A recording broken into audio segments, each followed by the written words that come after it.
Hello everyone, आप सभी का स्वागत है आपके अपने YouTube channel academic excellence in school में। आज की इस वीडियो में हम सॉल्व कर रहे हैं नमूना प्रश्न पत्र 2020-21 सीबीएसई सैंपल पेपर 2020-21 कक्षा 10वीं का विज्ञान, जिसका कोड है 086।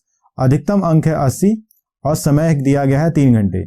यह प्रश्न पत्र खंड ए, खंड बी, खंड सी और खंड डी 4 भागों में बटा हुआ है। खंड ए के सभी प्रश्न 1 से 20 तक मैं पहले ही हल करा चुका हूं। आज हम पढ़ेंगे खंड बी के बारे में, जिसमें हम पढ़ेंगे प्रश्न 21 से प्रश्न 26 तक के सभी प्रश्नों के अच्छे से उत्तर और अच्छे से समझेंगे भी। यह है प्रश्न 21।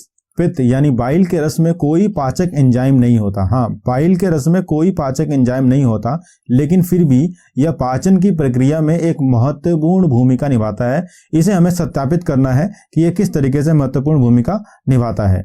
तो हम कहते हैं अग्नाशयी यानी पैंक्रियाटिक एंजाइम जो होते हैं वह क्षारीय अवस्था में ही कार्य करते हैं। तो पित्त रस के कारण से जो पेट से अम्लीय भोजन आता है, वह क्षारीय रूप से कर दिया जाता है, और यह क्षारीय रूप होने के कारण से अग्नाशयी एंजाइम अच्छे से कार्य कर पाते हैं। तो पहला काम ये हो गया। दूसरा काम है पित्त लवण के अंदर वसा के बड़े ग्लोब्यूल्स को, छोटे ग्लोब्यूल्स को तोड़ने की क्षमता होती है, जो आंत में जो एंजाइम होता है लाइपेज, उसको पचाने में सहायता करती है। प्रश्न 21 में ये पूछा गया है पक्षियों और स्तनधारियों के हृदय के बाएं और दाएं पक्ष अलग अलग होते हैं। आप देख रहे होंगे यहाँ पे पक्षी और स्तनधारियों के जो बाएं और दाएं के हृदय पक्ष जो होते हैं वो अलग अलग होते हैं। बाएं भाग में ऑक्सीकृत ब्लड होता है और दाएं भाग में कार्बन डाइऑक्साइड युक्त ब्लड होता है। इससे इनको क्या फायदा होता है, इसके हमें कारण बताने हैं। तो पृथक्करण एक प्रोसेस है जिसके अंदर ऑक्सीजनेटेड और डीऑक्सीजनेटेड रक्त के मिश्रण को अलग रखा जाता है। इस कारण से पक्षी और स्तनधारियों में अत्यधिक ऊर्जा की आपूर्ति हो पाती है।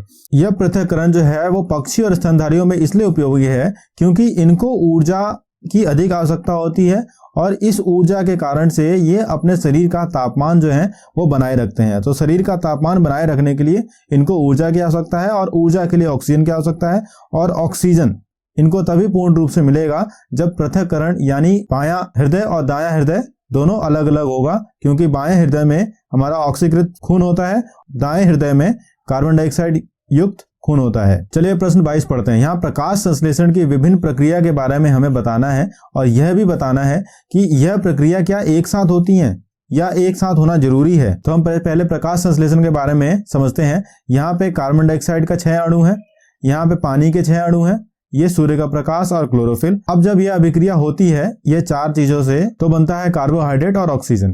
प्रक्रिया के मुख्य कौन कौन से बिंदु हैं उसके बारे में देखते हैं।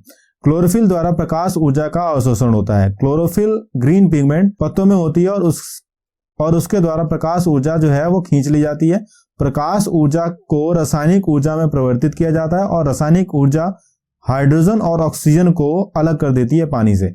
अब ये हमारे पास पानी है, और ये जो रासायनिक ऊर्जा है, ये रासायनिक ऊर्जा हाइड्रोजन और ऑक्सीजन को अलग अलग कर देती है, और ये हाइड्रोजन और ऑक्सीजन की वजह से कार्बन डाइऑक्साइड हाइड्रोजन के कारण से अपचयन हो जाता है और कार्बोहाइड्रेट बन जाता है। देखिए अपचयन का क्या मतलब होता है। यहाँ पे 6 अणु है कार्बन डाइऑक्साइड के, यहाँ 6 अणु है वाटर के, पानी के। यह इसमें आके मिल जाते हैं। हाइड्रोजन के जुड़ने के वजह से हम इसे कहते हैं अपचयन। अपचयन मतलब हाइड्रोजन का जुड़ना। तो यहाँ पे कार्बन डाइऑक्साइड के साथ हाइड्रोजन जुड़ रहा है। अब यह जो 3 चरण है यह एक के बाद एक नहीं होते हैं, क्योंकि रेगिस्तानी पौधे जो होते हैं उनके स्टोमेटा जो होते हैं वह दिन के समय बंद होते हैं, क्योंकि अगर स्टोमेटा दिन के समय खुले होंगे तो अधिक से अधिक पानी जो होगा भाप बन के निकल जाएगा और उनको पानी की कमी हो जाएगी। तो दिन के समय पे स्टोमेटा बंद करके रखते हैं, और रात के समय पे स्टोमेटा ओपन होता है, और रात के समय पे स्टोमेटा ओपन होता है तब कार्बन डाइऑक्साइड रात के समय पे ली जाती है और एक इंटरमीडिएट बना लिया जाता है। इंटरमीडिएट बनने के कारण से ये जो इंटरमीडिएट है, यह मध्यवर्ती है, यह दिन में कार्बन डाइऑक्साइड होता है तब जाके कार्य करता है और ऑक्सीजन और कार्बोहाइड्रेट बनाता है। प्रश्न 23 में हमें एक परीक्षण यानी एक्सपेरिमेंट के द्वारा बताना है कि किसी यौगिक में कार्बन है, उसको कैसे पता लगेगा कि इस यौगिक में कार्बन है या फिर नहीं है। तो मान लीजिए उस यौगिक को हम जलाते हैं, तो ये हमारे पास यौगिक है, इसको हम जलाते हैं ऑक्सीजन के साथ, तो यहाँ बनता है कार्बन डाइऑक्साइड और पानी। और ये जो कार्बन डाइऑक्साइड है इसको जब हम चूने के पानी में डालते हैं, तो चूने के पानी में डालते हैं तो ये बन जाता है कैल्शियम कार्बोनेट, और इस कारण से यह दूधिया प्रतीत होता है। अगला प्रश्न है, 4 की संयोजकता यानी वैलेंसी के बाद भी कार्बन जो है एक नोबल गैस विन्यास करता है, क्योंकि अपने 4 संतुलित इलेक्ट्रॉन के अन्य तत्वों के साथ साझा करके।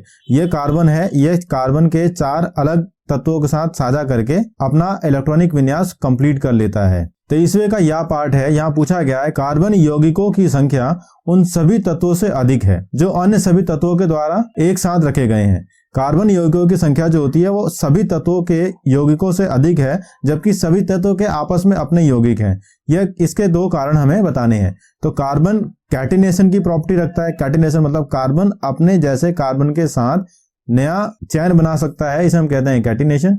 कार्बन जो है इसकी 4 की वैधता है, तो 4 के अन्य परमाणुओं के साथ यह आराम से मिल जाता है। दूसरा है, कार्बन बहुत छोटा आकार होने के कारण यह आसानी से किसी दूसरे तत्व के साथ अच्छे से बॉन्डिंग कर लेता है।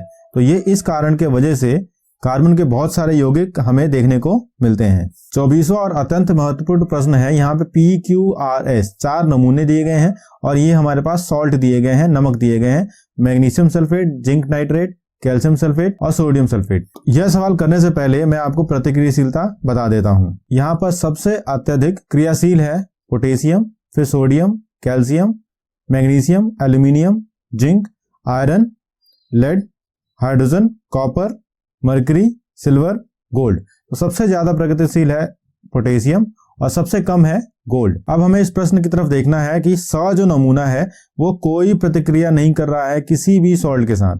तो किसी भी सॉल्ट में पहले हम देखते हैं मैग्नीशियम यहाँ पे है हमारे पास, ये मैग्नीशियम हो गया। यहाँ पे जिंक, जिंक को हम यहाँ पे उपस्थिति दर्ज कर देते हैं, यहाँ पे हो गया जिंक। यहाँ पे कैल्शियम सल्फेट, ये हो गया हमारा कैल्शियम सल्फेट। और यहाँ पे सोडियम सल्फेट, सोडियम सल्फेट यहाँ पे हो गया। चारों तत्वों के नमक को हमने यहाँ पे दर्शित कर दिया। अब हम देखते हैं एस में कोई प्रतिक्रिया नहीं, कोई प्रतिक्रिया नहीं, कोई प्रतिक्रिया नहीं और कोई प्रतिक्रिया नहीं, यानी चारों में से सबसे लोएस्ट कैटेगरी है इसकी मैग्नीशियम, जिंक, कैल्शियम और सोडियम से। मैग्नीशियम, जिंक, कैल्शियम और सोडियम से।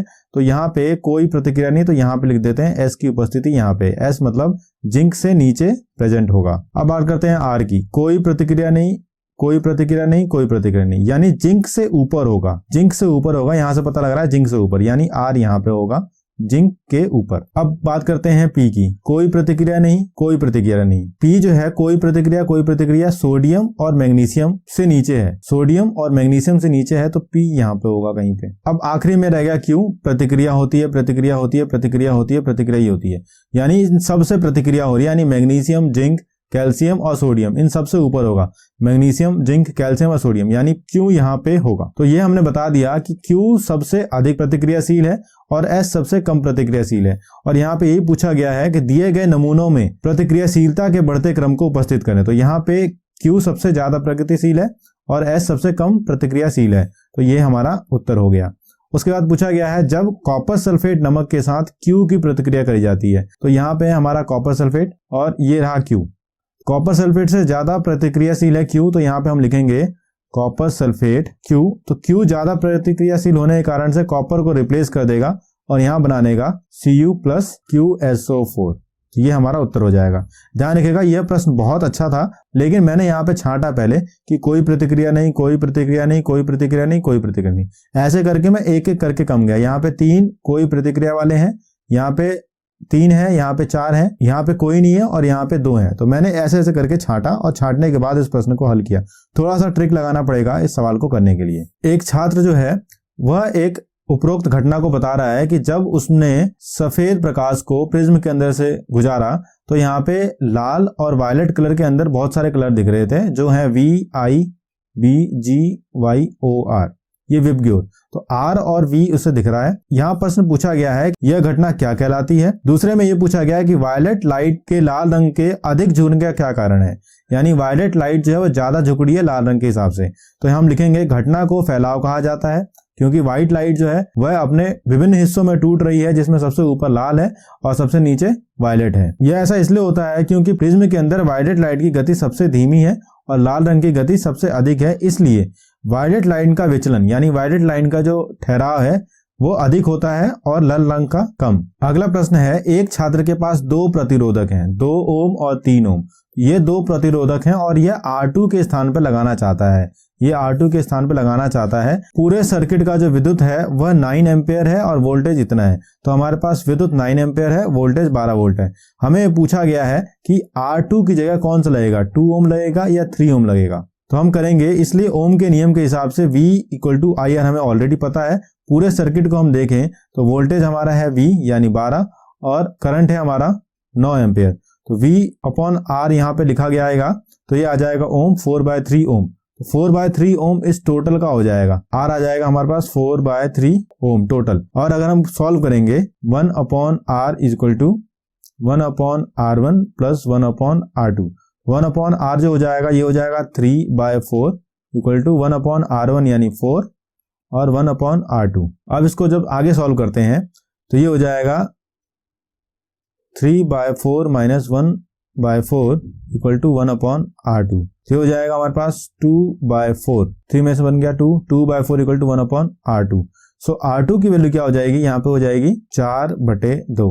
तो ये हो जाएगा 2 ओम। तो हमारा आंसर 2 ओम आ जाएगा। Thanks for watching. Do like, share, comment and subscribe our channel for further learning. Thank you.